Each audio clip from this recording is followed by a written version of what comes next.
Alors, les personnes impatientes ne vont pas investir sur l'immobilier en Allemagne.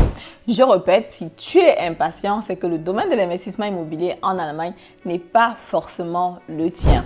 Dans la vidéo d'aujourd'hui, je vais comme ça t'expliquer sur 4 points essentiels et aussi je vais te faire comme ça les calculs à l'appui pour que tu puisses vraiment comprendre pourquoi si tu es impatient, ça vaut la peine de choisir un autre secteur d'investissement. Je te retrouve après le générique avec les détails.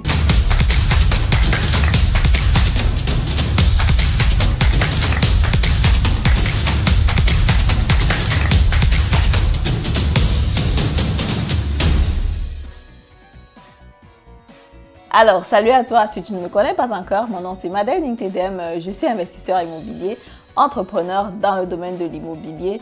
Et si tu es nouveau sur ma chaîne, je t'invite tout simplement à t'abonner à la chaîne, activer la cloche de notification pour ne plus rater le contenu que je partage très souvent sur cette chaîne.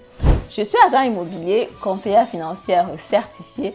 Ce que je fais, c'est que je présente des biens immobiliers aux personnes qui veulent investir dans l'immobilier et aussi je propose un accompagnement sur le financement et une formation en ligne investir en immobilier comme un pro si tu es prêt à passer à l'action. Sans plus tarder, rentrons sur la thématique du jour. Les personnes impatientes ne vont pas investir dans le domaine de l'immobilier. Pourquoi? Déjà, le premier point, c'est la rentabilité sur le long terme. Quand tu investis sur l'immobilier, il ne faut pas être pressé. Ce n'est pas comme à la bourse, comme tu peux par exemple choisir une action qui va faire des bénéfices rapidement et ça te fait que tu as beaucoup d'argent. Même comme là-bas aussi, apparemment, il faut penser au long terme, quoi. Mais si on veut rentrer dans le domaine de l'immobilier, en matière d'investissement immobilier, ce n'est vraiment que sur le long terme que tu peux comme ça avoir de l'argent.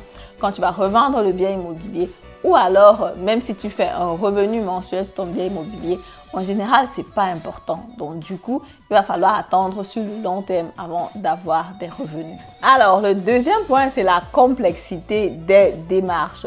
Parce qu'effectivement, que ce soit ici en Allemagne ou alors que ce soit dans un autre pays, l'investissement sur l'immobilier va toujours demander que tu aies un certain nombre de connaissances, que tu aies un certain nombre de know-how. C'est pas pour rien que moi, je propose des accompagnements parce que je sais clairement que sans accompagnement, ça peut être plus difficile de franchir le pas. Pourquoi? Parce qu'effectivement, quand tu vois un bien immobilier, tu ne sais pas comment ça fonctionne, tu ne sais pas comment il a été construit, tu ne sais pas s'il y a des avantages. Bref, ici en Allemagne, avec la location, tu ne sais pas ce que la législation dit et tout le reste. Donc, c'est pour ça qu'en général, tu as besoin de quelqu'un pour t'accompagner. Et même si on sort du cadre de l'Allemagne, si par exemple tu te retrouves au pays, le foncier, c'est toujours un domaine assez complexe. Jusqu'à ce que ton nom soit dans le titre foncier, c'est toujours un peu difficile. Et la bureaucratie derrière, que ce soit ici en Allemagne, que ce soit au pays. Bref, le domaine de l'immobilier, c'est un domaine qui va être relativement complexe et ça va donc faire à ce que les personnes qui sont impatientes vont se dire « Ah, ça dure trop longtemps, je ne veux plus. » Si par exemple tu veux construire au pays en fonds propres, c'est pas quelque chose que tu vas faire en 3 mois ou 6 mois. Ça va te prendre du temps. Ici en Allemagne, quand tu veux investir sur l'immobilier, c'est un peu plus facile parce que tu utilises le levier de la banque pour te faire financer. Mais en même temps, tu as un crédit qui va aussi durer sur 30 ans en moyenne. C'est vrai que je dis toujours qu'il faut se concentrer sur les 10 premières années parce que c'est la période à taux fixe où tu as vraiment cette obligation-là à payer le montant. Mais bon, ce qui vient après, ça va dépendre de toi. Si tu refinances le bien, si tu vends le bien, bref, ça va dépendre de toi effectivement. Mais seulement jusque-là, il y a toujours un peu, pour les personnes qui sont pressées de dire que oui, dans 10 ans, est-ce que je sais là où je serai? Est-ce que je sais ce que je veux faire? Bref, ça peut comme ça les freiner à franchir le pas. Le troisième point, ce sont les frais initiaux qui peuvent être importants. En ce qui concerne l'investissement immobilier au pays, vous savez, en majorité des cas, tu dois investir en fonds propres. Je sais qu'il y a des méthodes dont on parle souvent, tu peux trouver le crédit au pays et tout ça. Bon, moi, personnellement, je ne sais pas exactement, mais apparemment, c'est possible aussi de se faire accompagner financièrement à ce niveau-là. Mais sinon, c'est qu'il faut quand même avoir vraiment du cash, quoi. Et de l'autre côté, quand tu investis dans l'Allemagne, ce que tu vas faire, c'est que tu as besoin d'un apport personnel. Cet apport, ça peut donc être juste pour les frais supplémentaires, pour les frais du notaire, pour la mutation des biens au cadastre, quoi. Mais d'autre côté, tu as aussi la possibilité de faire un financement sans apport. Donc du coup, ça peut vraiment être intéressant pour toi si tu n'as pas de liquidité, mais que tu veux quand même faire l'investissement immobilier. Et puis donc, pour finir, le quatrième point, c'est la gestion locative. Parce qu'effectivement, quand tu as un bien immobilier et que tu as un locataire à l'intérieur, il faut savoir comment est-ce que tu as discuté avec le locataire. Il faut que ton loyer arrive à temps et il faut aussi que tu connaisses les lois qui sont en vigueur, ce que tu dois faire, ce que tu ne peux pas faire.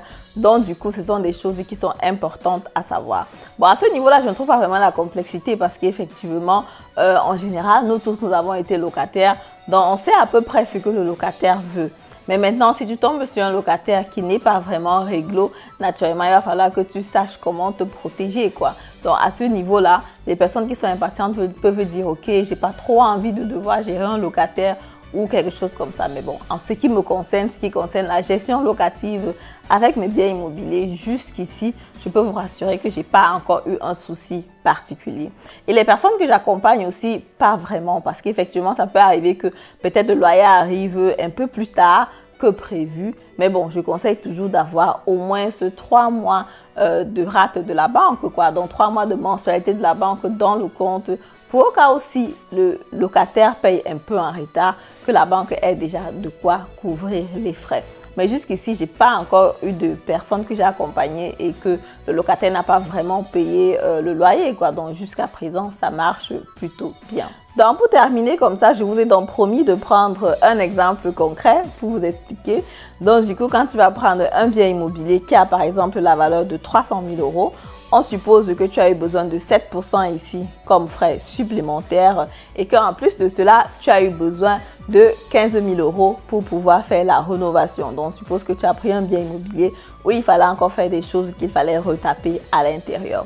Quand tu fais la somme comme ça des trois, donc ce qui veut dire 300 000 € plus 21 000 € et plus 15 000 € pour les frais de rénovation, tu te retrouves donc comme ça à 336 000 € d'investissement global, quoi. Donc ça, c'est le montant que tu as comme ça dépensé pour avoir le bien immobilier. Maintenant, on suppose que tu as un bon loyer, donc tu as un loyer de 1 200 € par mois sur le bien immobilier. Donc, ce qu'on va faire, c'est qu'on va faire 1 200 € x 12, ça fait donc 14 400 €. Vous pouvez regarder donc sur le tableau que je suis en train de vous passer pour pouvoir comprendre les chiffres directement. Et justement, après les charges mensuelles, on va supposer ici 3 000 €.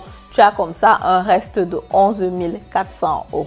La rentabilité brute donc sur le bien immobilier va donc être du loyer que tu as multiplié par 12, ça fait donc 14 400 € qu'on va diviser par le montant total qui a été investi au départ. Ça va donc faire 336 000 €. Ça fait donc que tu as une rentabilité brute totale de 4,29%.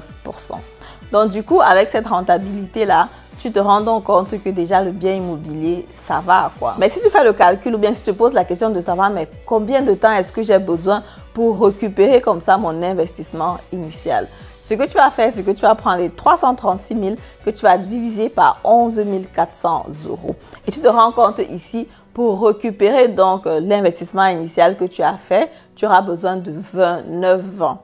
29 ans, c'est donc une longue période de temps. C'est la raison pour laquelle les personnes qui sont donc impatientes ne pourront pas investir dans l'immobilier.